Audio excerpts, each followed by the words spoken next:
औज़ुबिल्लाहिमिनश्शैतानिर्रजीम बिस्मिल्लाहिर्रहमानिर्रहीम अस्सलामु अलैकुम वरहमतुल्लाहि वबरकातुहू। मेरे अजीज़ भाइयों बहनों और बच्चों, बुजुर्गों ने किताबों में लिखा है कि 10 हिमाकतें हैं, यानी 10 बेवकूफ़ियाँ हैं। बंदे को इन हिमाकतों से बच जाना चाहिए। 10 बातें बेवकूफ़ी की निशानियाँ हैं। इन बेवकूफ़ियों से बचने की हर किसी को ज़रूरत है। अगर घर अच्छा आबाद करना है तो सबसे पहली बात कि एक बंदा नेकी का कोई काम तो करे नहीं मगर जन्नत की उम्मीद रखे, तो फरमाया गया कि ये बेवकूफ़ी की अलामत है। तो पहली बेवकूफ़ी की बात तो ये है कि एक आदमी जन्नत की उम्मीद तो रखता हो, लेकिन जन्नत में जाने के लिए अच्छे अमाल या नेकी वाले अमाल से कतराता हो। और नंबर 2, ऐसा शख्स भी बेवकूफ़ है कि जो खुद तो बेवफा हो लेकिन दूसरे लोगों से वफा की उम्मीद रखता हो। तो फरमाया गया कि ये भी बेवकूफ़ों की निशानी है। तीसरी बात, फरमाया गया कि एक आदमी जो खुद तो सुस्त और काहल हो और वो चाहे कि मेरी ख्वाहिशें पूरी हो जाए, तो इसके बारे में भी यही कहा जाता है कि ये भी बेवकूफ़ी की अलामत है, क्योंकि सुस्त आदमी की ख्वाहिशें कभी पूरी नहीं होती और अपनी ख्वाहिशों को पूरा करने के लिए काम करना पड़ता है। तो फरमाया गया है कि एक बंदे की तबीयत में तो सुस्ती कूट कूट कर भरी हो और तमन्ना ये करे कि मेरी तमाम ख्वाहिशात और मेरी तमाम उम्मीदें पूरी हो जाएं, तो ये बेवकूफ़ी की अलामत है। नंबर 4, फरमाया गया है कि आदमी अपने बड़ों की नाफरमानी करे और उम्मीद रखे कि मुझसे छोटे मेरी फरमाबरदारी करेंगे। तो फरमाया गया है कि ये भी बेवकूफ़ों की अलामत है। ऐसा कैसे हो सकता है जब हमने अपने बड़ों की फरमाबरदारी ना की, छोटे हमारी कैसे करेंगे? क्योंकि छोटे वो ही काम करते हैं जो वो देखते हैं। तो इसलिए हमें ज़रूर ये चाहिए कि हम अपने बड़ों की इज्जत करें, उनकी खिदमत करें, उनकी फरमाबरदारी करें, ताकि कल को नई जवान होने वाली नस्ल भी हमारे लिए वैसा ही सोचे जैसा हमने दूसरों के लिए किया। फिर 5वीं बात ये फरमाई गई कि आदमी बीमारियों के अंदर बद परहेजी करे और फिर शिफा की उम्मीद रखे। तो ये भी बेवकूफ़ों की एक अलामत है। मिसाल के तौर पर शुगर के मरीज हैं और मीठा खाने से बचते नहीं, फिर कहते हैं जी कॉम्प्लिकेशंस होती जा रही हैं, यानी बीमारियां बढ़ती जा रही हैं। तो यकीनन वो तो होंगी ही, इसलिए बचना पड़ेगा। इसलिए बदपरहेजी नहीं करनी चाहिए कि जो आदमी बीमारी की हालत में बदपरहेजी करे और शफा की उम्मीद रखे, फरमाया गया है कि ये बेवकूफ़ी की अलामत है। और छठी बात फरमाई गई है कि जो आदमी अपनी आमदन से ज्यादा खर्च करे और खुशहाली की उम्मीद रखे, तो ये भी बेवकूफ़ों की अलामत है। और कई मर्तबा औरतें ऐसी गलती कर गुजरती हैं, जितनी चादर इतने पांव फैलाने चाहिए। अगर खावंद की आमदन एक हद तक है, यानी मामूली है, तो फिर अपने खर्चों को भी औरतों को चाहिए कि उसी हद के अंदर अंदर रखें। अगर खर्चे ज्यादा कर लेंगी तो फिर झगड़े होंगे, लड़ाइयाँ होंगी। लिहाजा इसीलिए बुजुर्ग फरमाया करते थे कि एक आदमी अपनी तनख्वाह से ज्यादा खर्च करे और फिर खुशहाली की उम्मीद रखे, तो ये भी बहुत बड़ी बेवकूफ़ी की अलामत है। 7वीं बात जो फरमाई गई है कि अगर एक आदमी किसी की मुश्किल वक़्त में मदद ना करे और उम्मीद रखे कि मेरे मुश्किल वक़्त में लोग मेरी मदद करेंगे, फरमाया गया है कि ये बेवकूफ़ों की अलामत है। 8वीं बात तो ये है कि अपना राज किसी दूसरे को बताकर उसे ये कहना कि कहीं किसी को आगे ना बता देना और इससे आगे ना बताने की उम्मीद रखना, ये भी बेवकूफ़ों की अलामत है। और इसके बारे में एक बड़ी मशहूर कहावत भी है कि कोई भी राज 2 आदमियों के दरमियान तभी रहा जा सकता है अगर एक आदमी जमीन के ऊपर हो और दूसरा आदमी जमीन के नीचे। यानी इसका मतलब क्या कि एक आदमी जिंदा हो और दूसरा जिसको राज पता हो वो मुर्दा हो, क्योंकि मुर्दा तो किसी को कुछ भी नहीं बता सकता। और आम तौर पर ऐसी बातें देखी जाती हैं कि औरतें ऐसी बातें जो दूसरों को नहीं बतानी चाहिए, वो दूसरों से कहती है कि अच्छा अब मैंने ये बात तुम्हें बता तो दी है, लेकिन आगे किसी को मत बताना, किसी को बयान ना करना। दूसरी औरत सुन के ये कहती है बहुत अच्छा, और फिर वो आगे किसी को बताती है और यही अल्फाज कहती है कि मैंने बस तुम्हें बता दिया, आगे ना बताना। यूं आगे ना बताने की उम्मीद पर ये राज इस तरह हो जाता है जैसे टीवी पे खबरों में चल जाए। और औरतें इस आदत में अक्सर मुलव्वस देखी गई हैं कि दिल में बात रख नहीं सकती, जरा सी बात में अपना सब कुछ अगले को बता देंगी, जो पेट में लिए फिरेंगी वो भी बता देंगी। लिहाजा इस बात का ख्याल रखना चाहिए कि राज राज होता है। जो भी बातें किसी भी जगह पे हुई वो अमानत होती है। अगर दूसरे बंदे ने उसको पसंद नहीं किया तो दूसरों के सामने ये बातें नहीं कहनी चाहिए, मगर वो बातें जो शरीयत की हदूद के अंदर हों, बाहर की बात कभी सोचे भी नहीं। लिहाजा एक बंदा दूसरे को राज बता दे और ये उम्मीद रखे कि ये राज को आगे नहीं बताएगा तो फरमाया गया है कि बेवकूफ़ी की अलामत है। 9वीं बात ये फरमाई गई है कि 2-4 मरतबा गुनाह करके फिर उसे छोड़ने की उम्मीद कर लेना, ये बेवकूफ़ों की अलामत है। और नौजवान ऐसा ही करते हैं, दिल कहता है कि अच्छा ये गुनाह एक बार कर लेता हूँ फिर छोड़ दूंगा, तो जब दिल में ये उम्मीद आ गई कि 2-4 दफा गुनाह करके उसे छोड़ देंगे, ये बेवकूफ़ी की अलामत है। गुनाह जब कर लिया आदत बन जाती है, फिर इंसान गुनाह से बच नहीं सकता, इसलिए 2-4 दफा भी नहीं करना चाहिए। तो मेरे अजीज भाइयों बहनों और बच्चों, ये 9 बातें बेवकूफ़ी की अलामत है।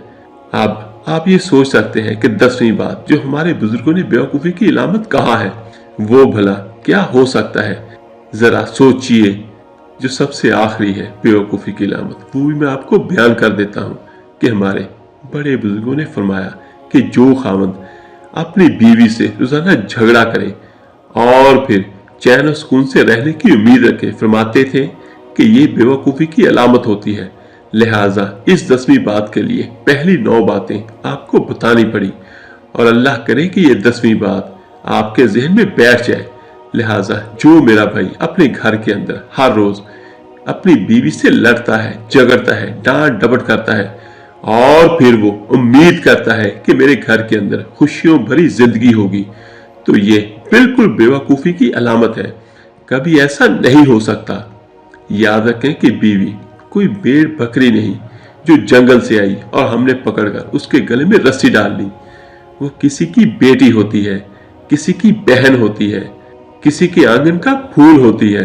हमने खुद जाकर उसको मांगा होता है और उसको इज्जतों से अपने घर लाकर बैठाया होता है। मेरे अजीजों, बीवियों के हुकूक होते हैं, लिहाजा इसके हुकूक को पूरा करना चाहिए।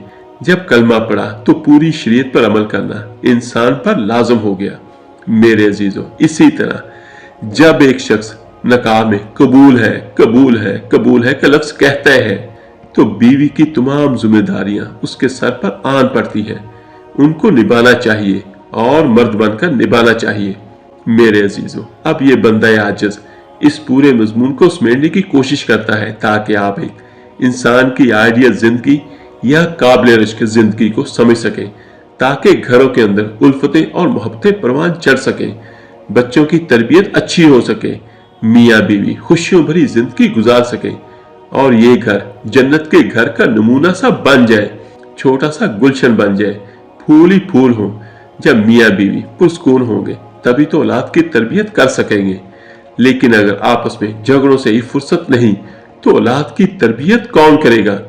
इसीलिए किसी ने कहा कि जब मेरी शादी नहीं हुई थी तो मेरे दिल में बच्चों की तरबियत से मुतल्लक 5 मुख्तलिफ किस्म की प्लानिंग की थी और अब मेरी शादी हो गई। 5 बच्चे हैं, 10 बच्चे हैं, 2 हैं, जो भी अल्लाह ताला अपनी रहमत से अता करे। लेकिन ये देखिए कि अब दिमाग में किसी भी किस्म की कोई भी मुस्तकबिल की प्लानिंग मौजूद ही नहीं। ये तभी होता है जब आपस के झगड़ों से फुर्सत नहीं होती, तो फिर बच्चों की तरबियत का वक़्त कहां से मिलेगा। लिहाजा मेरे अजीजों, अपने घर में मोहब्बत और प्यार की जिंदगी गुजारिए ताकि बच्चों की तरबियत अच्छी हो और इस उम्मत की नई नस्ल दीन पर चलने वाली बन जाए। तमाम खावंद हज़रात से गुजारिश है कि मेरी एक बात पर तवज्जो फरमाए और उसको जरा तवज्जो से सुने कि जब किसी बंदे की कोई सिफारिश कर देता है और सिफारिश करने वाला करीबी होता है तो फिर बंदा उसकी गलतियों को माफ कर देता है। हमने देखा है कि सिफारिश अगर माँ कर दे तो बच्चा मान लेता है, बहन कर दे तो भाई मान लेता है। तो अब सोचिए कि अगर किसी का वालिद उसको सिफारिश कर दे कि बेटा बात मान लो तो यकीनन वो मान लेता है। फिर ये सोचिए कि अगर किसी के पीरो मुर्शिद उसको सिफारिश कर दे कि ये बात ऐसे कर लो اور بات بھی اتنی بڑی نہ ہو تو وہ بندہ یقیناً بات کو مان لے گا۔ اب اور سنیے کہ اگر کسی کو موقع ملے اور خواب میں نبی دو جہاں صلی اللہ علیہ وآلہ وسلم کسی کے لیے سفارش کر دیں تو یقیناً وہ دل و جان سے اس بات کو ضرور مان لے گا کہ میرے آقا کریم صلی اللہ علیہ وآلہ وسلم نے فرمایا ہے تو میں اس پر عمل کر لوں۔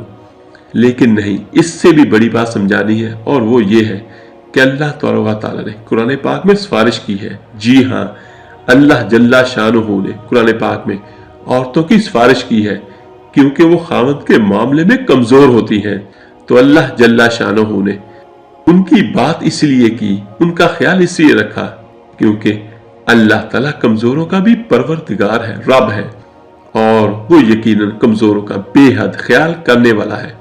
چنانچہ قرآن پاک کی آیت میں فرمایا جس کا ترجمہ یہ ہے، اے خاوندو تم اپنی بیویوں کے ساتھ اچھے انداز کی زندگی گزارو۔ تمام مفسرین نے اس آیت کے تحت لکھا ہے کہ ان دو الفاظ کے ذریعے سے اللہ جل شانہ نے بیویوں کی سفارش کی خاوند کو کہ اے خاوندو تو اپنی بیوی کے ساتھ اچھی زندگی گزارو۔ لہٰذا مفسرین نے لکھا کہ جو اس دنیا میں اللہ کی سفارش پر عمل کرے گا، کل قیامت کے دن اللہ جل شانہ اسے جہنم کی آگ میں نہیں ڈالیں گے انشاءاللہ، اور فرمائیں گے اے میرے بندے میں نے سفارش کی تھی، تو نے اس کا لحاظ رکھا، چل میں تیرا حساب نہیں لیتا اور آج تو یہ میں جنت میں بھیج دیتا ہوں۔ سبحان اللہ تبارک و تعالی۔ اور جو بندہ اس دنیا میں اللہ جل شانہ کی سفارش کا خیال نہیں رکھے گا، پھر جب اللہ کے پاس پہنچے گا تو اللہ جل شانہ فرمائیں گے اچھا تو نے میری سفارش نہیں مانی تھی، آ جاؤ اب میں تیرا حساب کتاب اس طریقے سے لیتا ہوں یا کرتا ہوں۔ چنانچہ ایسا خاوند زنجیروں کے اندر جکڑا ہوا کھڑا ہوگا اور دنیا میں کیے گئے اپنے ایک ایک عمل کا حساب دینا پڑ جائے گا۔ ذرا سوچئے تو صحیح کہ پھر انسان کا کیا بنے گا۔ آخر میں اللہ جل شانہ سے دعا ہے کہ نیکی کی بات کو سننے، سمجھنے اور اس پر عمل کرنے کی طاقت و توفیق مرحمت فرمائے، اور میرا سنانا اور آپ کا سننا قبول و منظور فرمائے، آمین یا رب العالمین۔ میرے عزیز بھائیوں سبھی بہنوں سے درخواست ہے کہ نیچے کمنٹس باکس میں اللہ اکبر ضرور ٹائپ کر دیجئے، اور میری اس آج کی معلوماتی ویڈیو کو لائک اور شیئر کر دیجئے، اور میرے اصلاحی چینل پاور آف اسلام کو ضرور سبسکرائب کر لیجئے۔ جزاک اللہ خیرا کثیرا۔ اللہ تعالی ہم سب کا حامی و ناصر ہو۔ اللہ حافظ۔